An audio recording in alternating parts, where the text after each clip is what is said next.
Hi guys, it's time to review the final Hammer mummy film. So let's open that sarcophagus and let the thing out.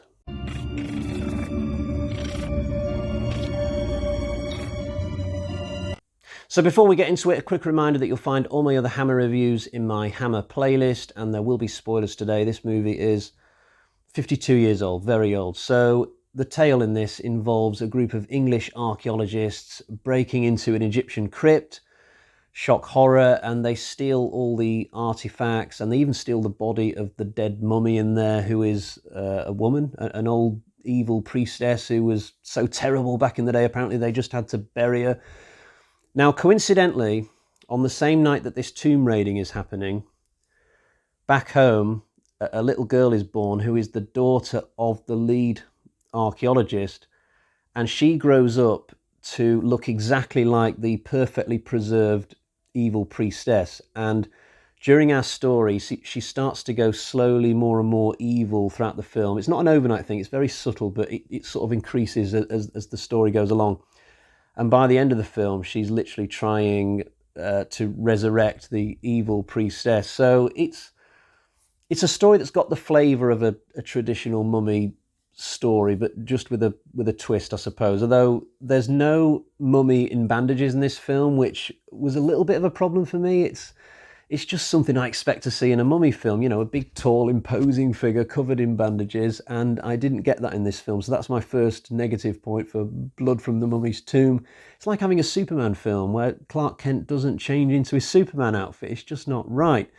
The director of this is, or was, I should say, Seth Holt, who had previously done a film called The Nanny for Hammer, not a film that I particularly liked. So I'm glad that he at least got to do this one more Hammer film before he passed away, because this film, to be fair, is actually quite good once you get into it.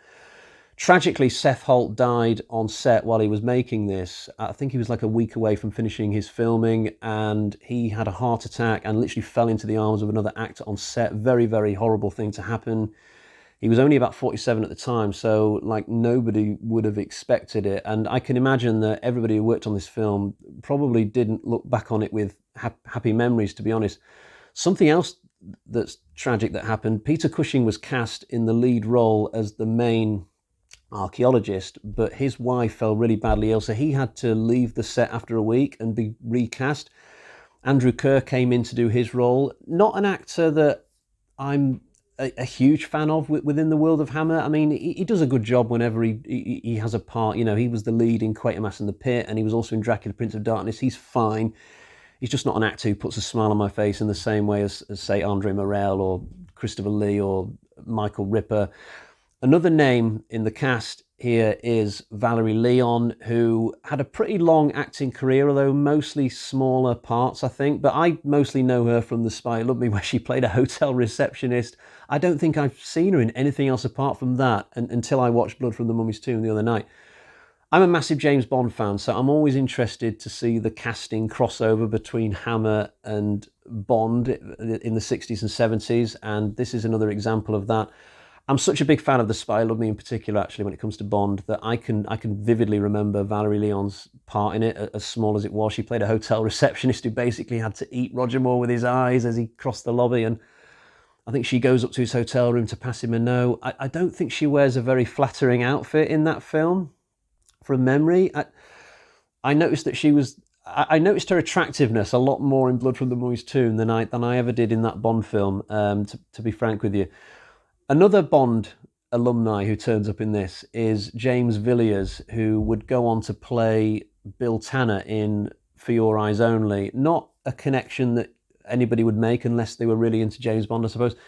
James Villiers is probably the poshest sounding actor I've ever heard in my life. He sounds like someone who went to school at Eton and then stayed on at Eton to be a teacher and then just never left the grounds of Eton throughout their entire life.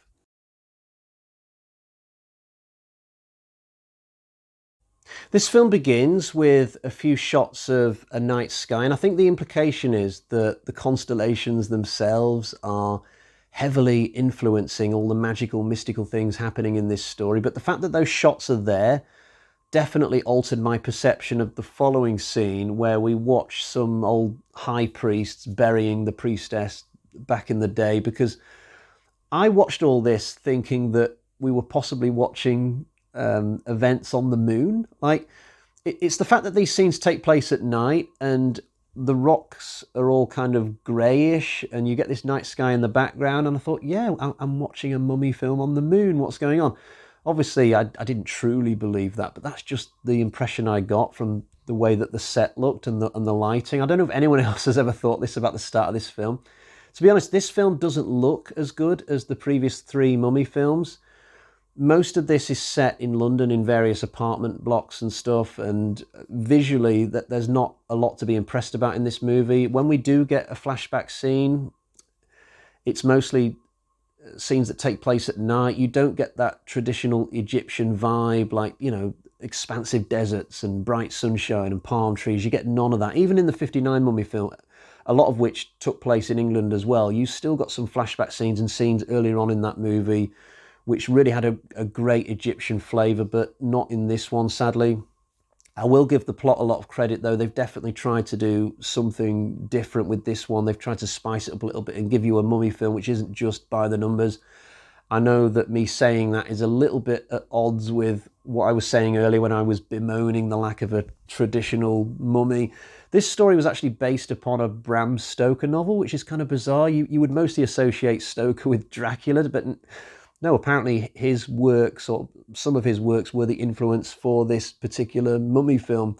It's a very complex story in the beginning. We go around lots of different characters in different parts of London, and I found myself having to concentrate really hard on how all these characters were connected. And it was only very late on in this film where I had all my dots connected with this, I think. But I like that about this film. I like the fact that it did keep me having to really concentrate very hard. And actually, probably the part of this film I enjoyed the least was the finale, because that was the only part of it where I could sort of relax my brain and think, okay, I've got this all figured out now. But I didn't really find myself caring that much about whether the lead character in this, Margaret, lived or died at the end. I didn't really like her enough as a character to desperately want her to be saved from her predicament.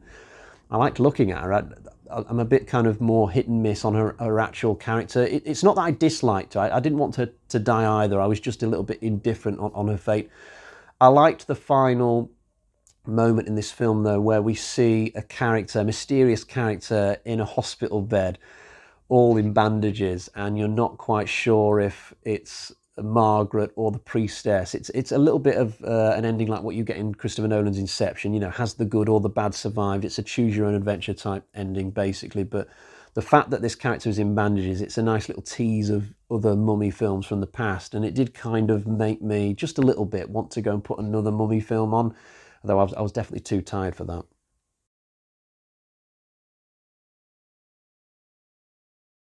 I'm not sure that Margaret's arc is handled that well in terms of her going from normal woman to, shall we say, woman of questionable character. For me, that there's an obvious moment where the rot starts to set in. I think that should have been hidden more subtly, I think.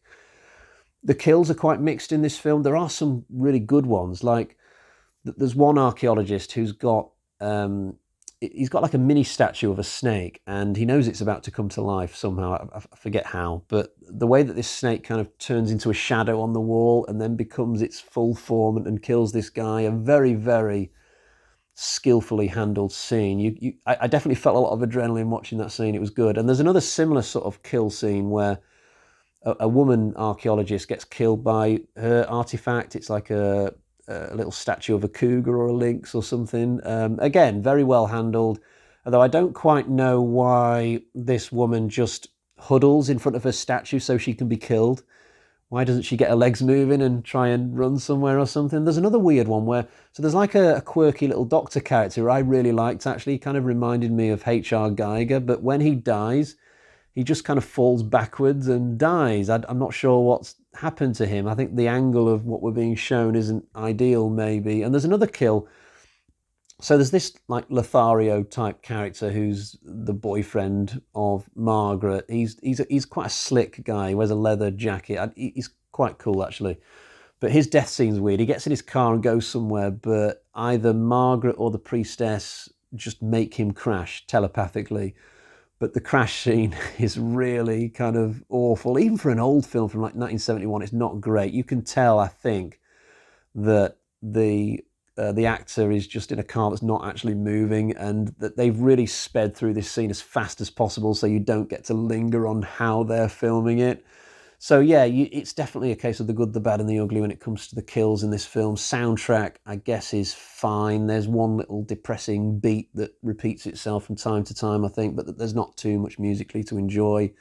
Overall, I enjoyed the film, I did. I think I would probably put this one on a par with maybe Curse of the Mummy's Tomb. This one's probably better than Curse of the Mummy's Tomb, to be fair, though Curse definitely had more of an Egyptian flavour to it, which I liked, albeit there's a garbage story in that film.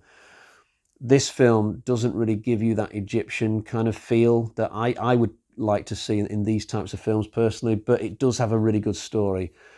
I definitely feel, though, that the 1959 Mummy, when it comes to Hammer, the 59 one and the Mummy's Shroud are the two best ones.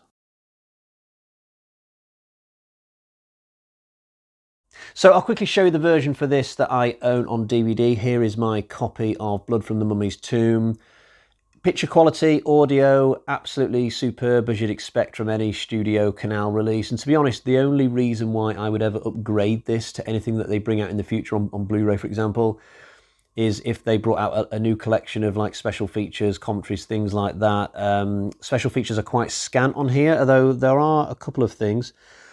Finding it hard to read the back of this box actually in the light. I think there's like an interview with Valerie Leon and something else. The font that they've used for this is pretty terrible actually. There's some radio spots, a stills gallery, not much, a few bits and pieces, but nothing substantial.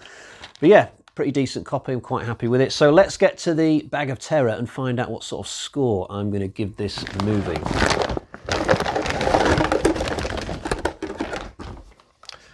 So we got 1, 2, 3, 3.5 bloody axes out of 5 for Blood from the Mummy's Tomb. Good film, not great, but I enjoyed it. And like I said earlier, it is one that I think I will rewatch in the future at some point. Right, we'll leave it there for today. I'll be back soon with another Hammer review. Until next time, cheerio, bye-bye.